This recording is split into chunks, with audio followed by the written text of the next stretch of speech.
Hey guys, how you doing? You know, I just watched President Trump enter the courtroom and be their first arraignment, and then of course leave. And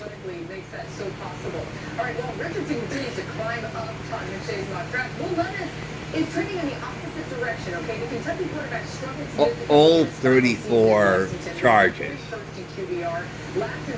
are the payments he made to his lawyer. That's it. Okay.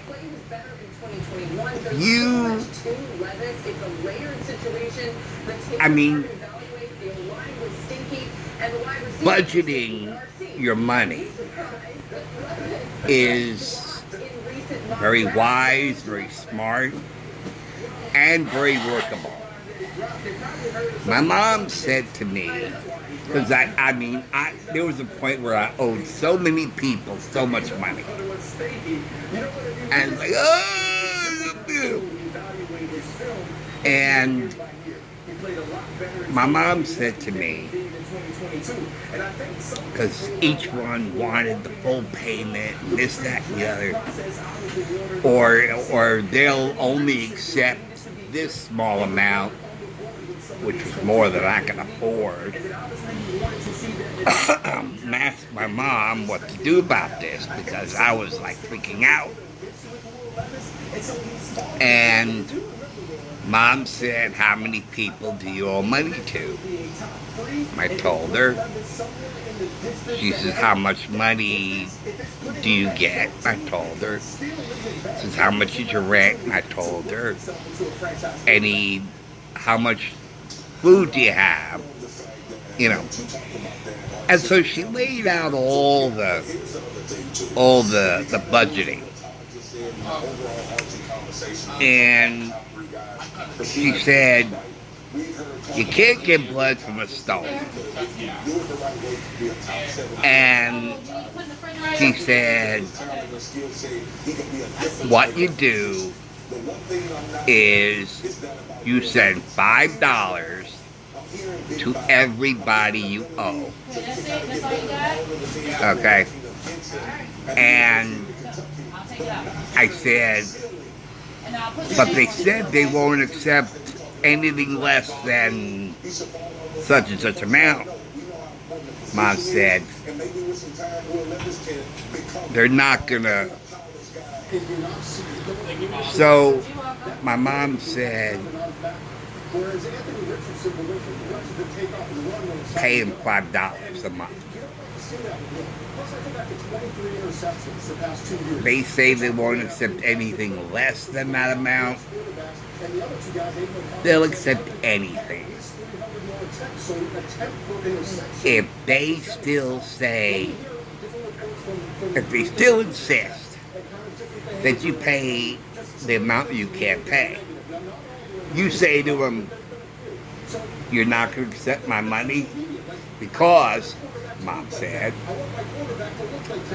$5 is still $5, because then I will be $5 closer to paying it off, So Mom said, if they won't let you pay $5, then you say to them, "Oh, so you don't want my money?" Because that's all I can pay you.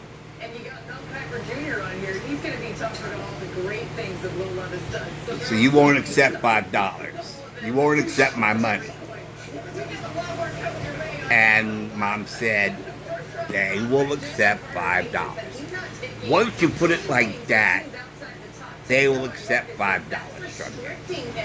Because they'd rather accept $5 than $0. Because if they still insist on the amount you can't afford, well, then they'll still be without any money. So you're better off paying $5, or rather, they'll be happier getting $5 from you than nothing. So I tried it, and sure enough, it worked. And I put in a ledger, and I wrote everybody that I owed money to, and the $5 each, and then I would subtract $5 from the total due, and that worked like a charm. Now, even if you were a millionaire like Trump, okay, that doesn't mean you don't budget, okay? You still budget. And attorney fees are very expensive. Now, this is TV, I know it's television, but I remember Perry Mason, but especially Ben Matlock, had these enormous fees.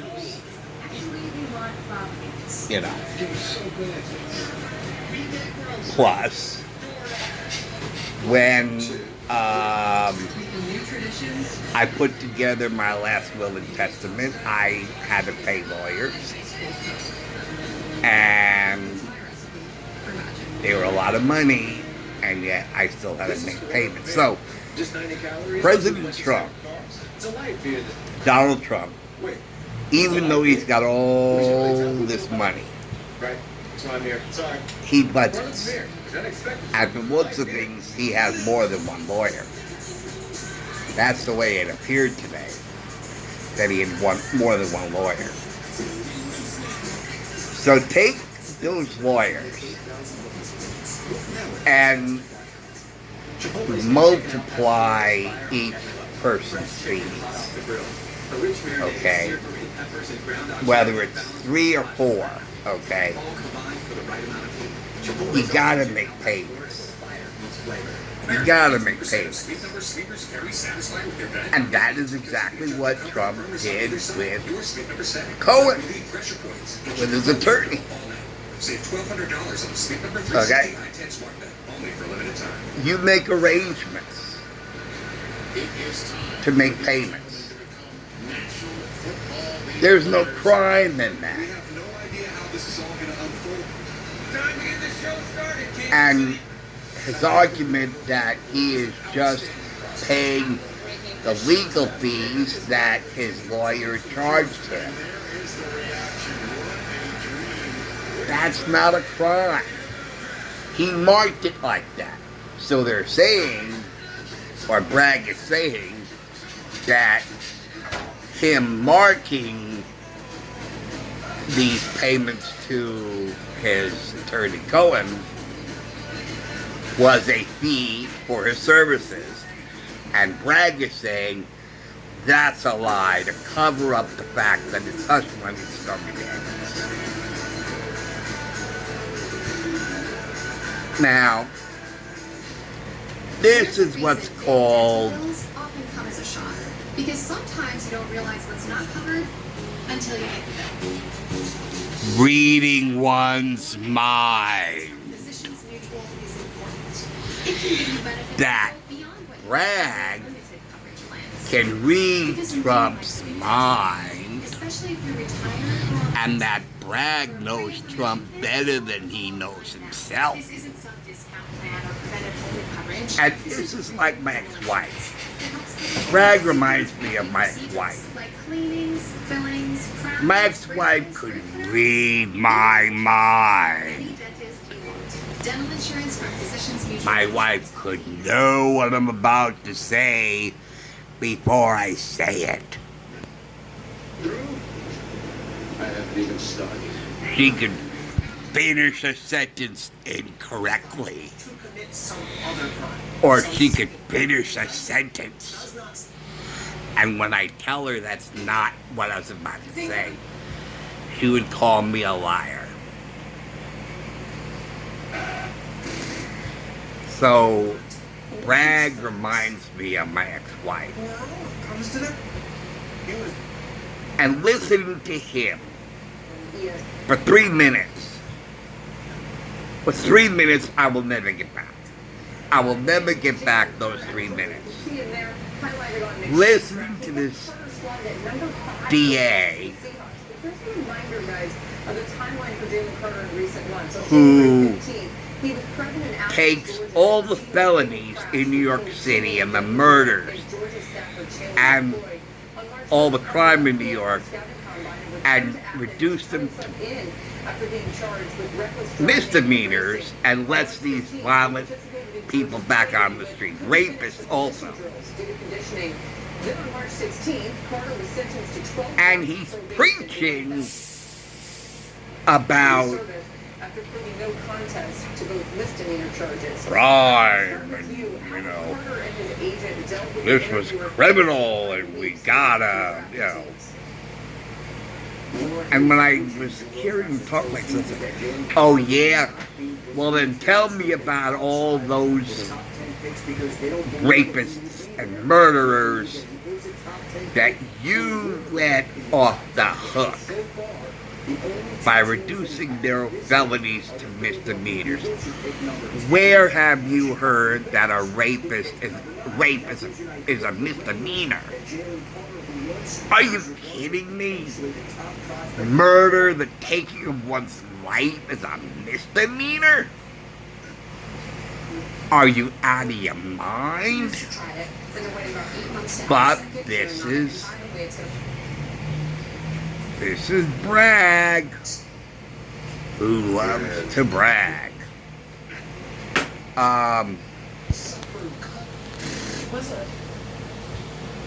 Wait a minute. Ha, dinner was served.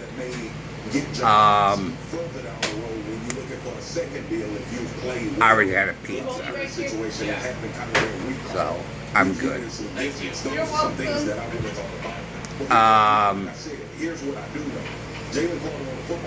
So listening to him for 3 minutes was cringe-worthy. What a freaking hypocrite. I mean, oh my God, I don't even want to go there. And that's why I just turned off the TV after 3 minutes of listening to his. Oh. I just didn't want to hear him. I mean, he's almost as bad as Biden. It's just like, it's cringeworthy. His city is going to hell in a basket. Let's all the rapists and murderers and shootings, let them all go through the revolving door and back out on the street. I mean, I remember when the case was that, but they said, well, it's a misdemeanor, so because it's a misdemeanor, you can still have a gun. Oh, you killed again. That's okay. We'll put you back on the street. You killed the third time. That's okay. We'll give you a little tap on the wrist. Shame, shame, shame. Now get back out in the street and do some more killing. To the rapist.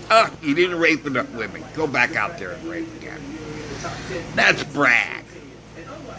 That's brag. Brag don't care about his constituents. The people, well, can't call them constituents. Okay, the citizens in his own city. But he goes after someone who is making payments to his lawyer and turn them into felonies. I mean, there's something not right up here. There's no rhyme or reason to his thinking. So anyway, and I think about the times when I was falsely accused of doing something that I didn't do. Starting all the way back when I used to deliver newspapers. I'll never forget it. Okay, there was a customer who had a dog, I guess locked in the garage. And I would always deliver the newspapers either in the mailbox or in between the screen door and the front door, which is what I did. So, rode my bike up the halfway up the driveway, got off, walked up the front walkway, opened the screen door, put the newspaper in between the doors, closed the door, went back on my bike, rode down the driveway off to do the next delivery. Well, I just got onto the street when I heard this big crash behind me. I stopped and I turned to hear where that crash was coming from. And then I heard the dog barking. And I then saw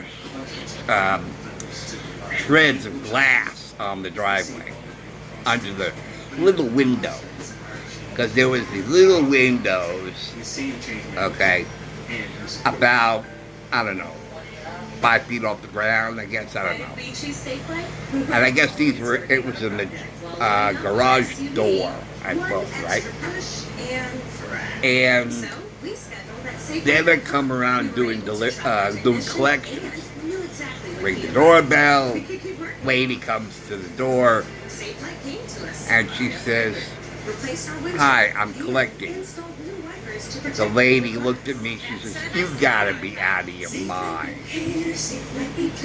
What you did to my poor dog, and you have the nerve to ask for payment?" I said, "What are you talking about? I didn't do anything to your dog." She said, "Yes, you did. You teased and tormented my dog, and the dog went through the window, and we gotta pay him to repair the door and vet bills." I said, "I'm sorry about your dog and I'm sorry about your window, but I had nothing to do with it." And she said, "I'm not paying anything until I've collected up enough free newspapers until both the vet bill and the repair to the window is complete." Didn't know what to do, so I just let her have the paper. I then called Joe Grossi, who was my manager, told him what happened.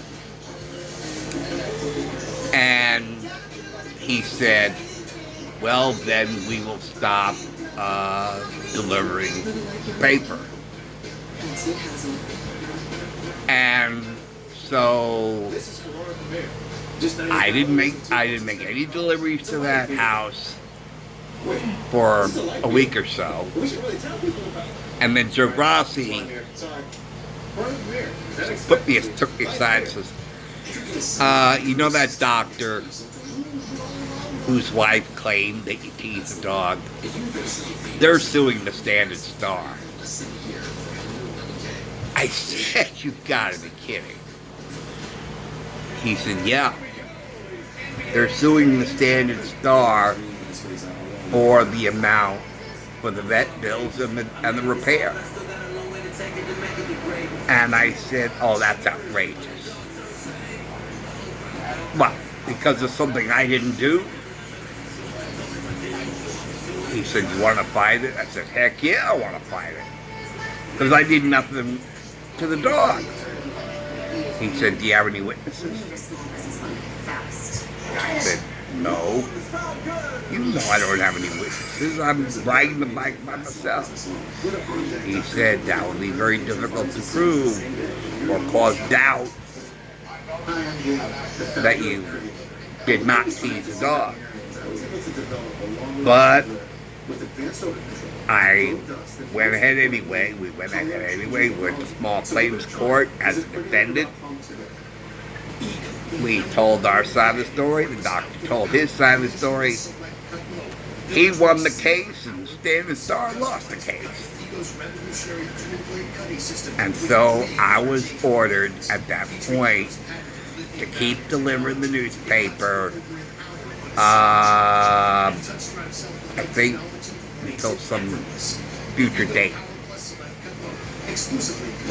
and not to expect any payment.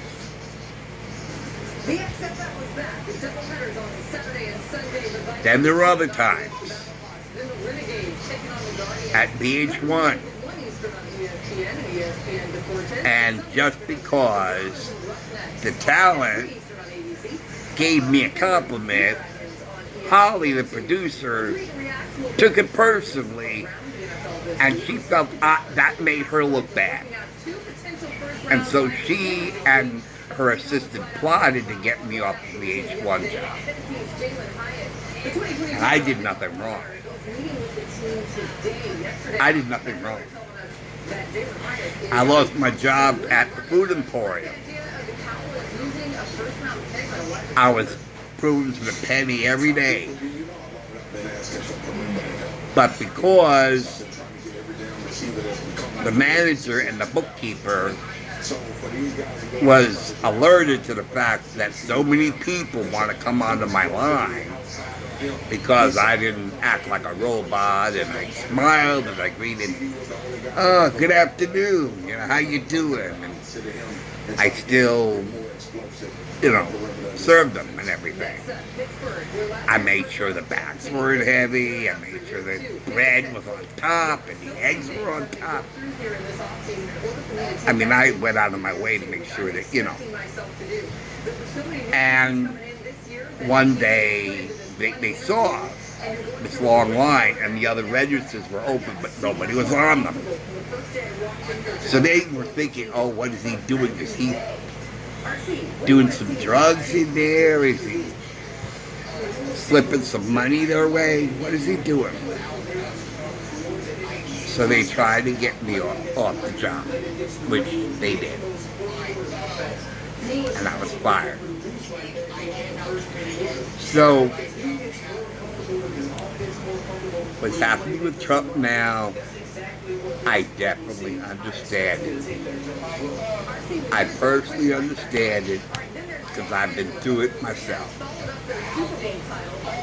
Being falsely accused of something I didn't do. Or doing something one way and was taken a different way. It's like, I'm doing it one way, somebody like Holly took it a different way. And, so it's somebody else who turned it into something it wasn't.